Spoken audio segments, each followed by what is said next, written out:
네, 10월 24일 금요일 복음 이끄는 일상 시작하겠습니다.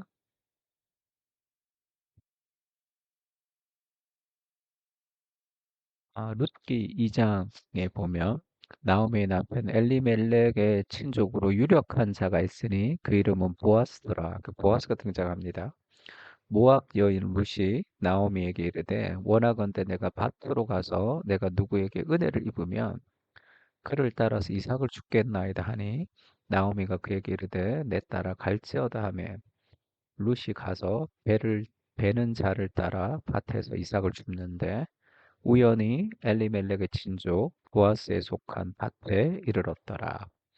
지금 룻이라는 여자가 시어머니 나오미를 따라 신앙을 따라서 지금 이방 여자 룻이 베들레헴으로 왔습니다. 근데 이제 먹고 살 것이 있어야 되는데 시어머니를 모셔야 되니까 근데 그 이삭 줍기라는 구약의 어떤 제도가 있는데 가난한 사람들이 이제 곡식을 추수할 때 이 귀퉁이를 이렇게 다 추수하지 못하게 했습니다. 가난한 사람들이 먹을 수 있도록 남겨두는 것이고, 그리고 이제 이렇게 추수를 하다가 이렇게 이삭이 떨어지면 그걸 죽지 않아요. 왜냐하면 그 가난한 사람들이 먹을 수 있도록 하는 그런 이스라엘의 제도가 있습니다. 그래서 가난한 사람들이 이제 부자들이 밭을 벨 때 그 떨어지는 이삭을 따라다니면서 이렇게 줍는 그런 생활을 하는 거죠. 아주 극빈층의 삶이라고 할 수 있습니다. 그래서 룻이 그것을 가지고 이제 살아야 되니까 시어머니랑 오늘날로 얘기하면 박스를 주워 가지고 이제 돈을 좀 벌겠다 그런 거랑 비슷한 거예요. 이렇게 사람 집집마다 돌아다니면서 그런데 우연히 엘리멜렉의 친족 보아스에게 속한 밭에 이르렀더라. 성경은 우연이라고 표현합니다. 근데 이 룻이 모압 여인 룻이 결국 보아스와 결혼해서 어, 다윗의 증조 할머니가 되죠. 정말 구속사에선 참 여러 가지 의미를 보여주는 그 룻의 사건을 우연이라고 얘기하는 거죠.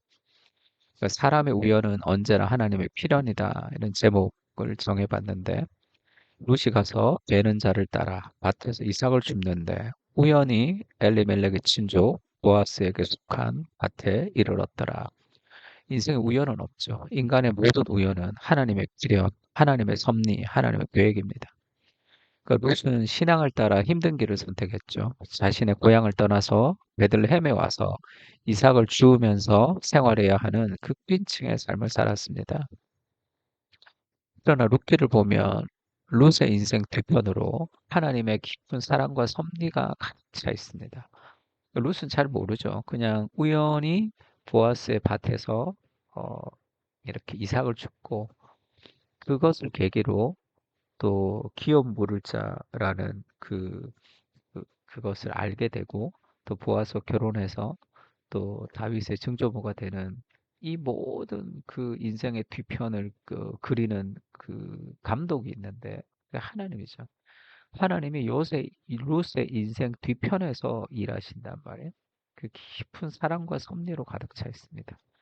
그러니까 성경은 우연히 보아스의 밭에 이르렀다고 말하지만 사람의 우연은 언제나 하나님의 섭리며 필연이며 계획하심입니다. 룻기는 나오미와 룻 그리고 보아스의 대화와 행동으로 가득 차 있지만 그 모든 인간의 대화와 행동 뒤에는 하나님의 섭리가 있음을 알려줍니다. 그 룻기를 보면 하나님이 많이 등장하지도 않아요. 한 단어로 등장합니다. 그냥 표현에 보아스의 표현에 그러나 룻기는 룻과 나오미의 이야기, 룻과 보아스의 이야기, 대화가 많아요. 그래서 사건이 많습니다. 근데 룻기를 쭉 읽어보면 하나님의 섭리로 가득 차 있는 것 같은 느낌이 든단 말이에요. 인간의 삶 뒤편에 하나님의 섭리가 흐르고 있는 거예요. 오늘 내가 만나는 사람, 내게 주어진 환경과 사건, 모두 하나님의 섭리로 가득 차 있습니다. 내 눈에 보이지 않지만 하나님은 내 인생 뒤편에서 일하시는 분이시죠. 믿음의 눈을 열어 하나님을 바라보십시오. 지루한 또 하루의 일상이 아니라 하나님의 계획하신 우연들로 가득 차 있는 신비한 오늘이 펼쳐집니다. 내 눈에 보이지 않지만 하나님은 내 인생 뒤편에서 일하고 계십니다. 믿음의 눈을 열어서 하나님을 바라보면 지루한 또 하루의 일상이 아니라 하나님의 계획하신 우연들로 가득 차 있는 신비한 오늘을 만나는 거죠. 성경에 이런 말씀이 있습니다. 참새 두 마리가 한 아사리온에 팔리지 않느냐.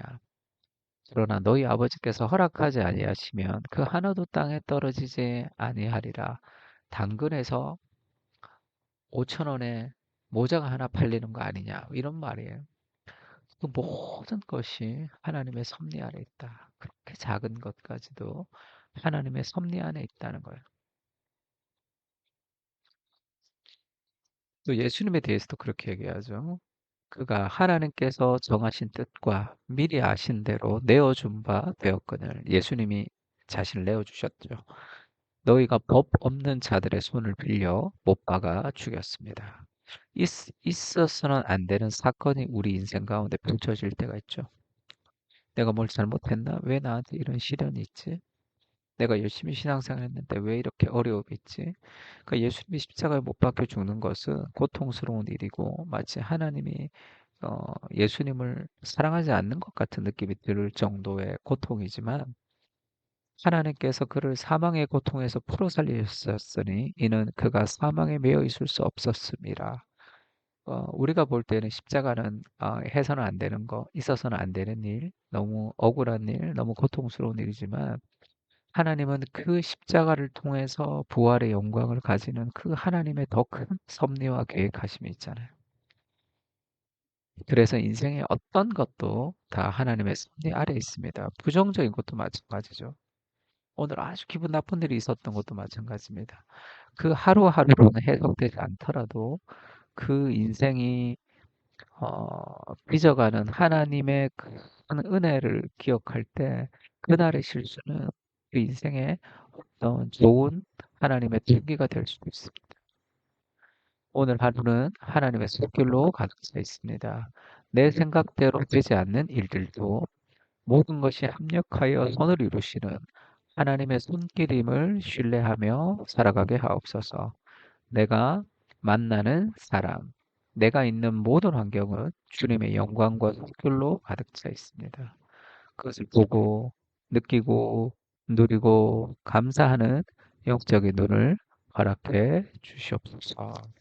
아멘. 오늘 하루를 하나님의 선물로 기억하고 그렇게 순종하며 하나님의 영광을 바라볼 수 있는 우리가 되었으면 좋겠습니다. 다 같이 기도하겠습니다.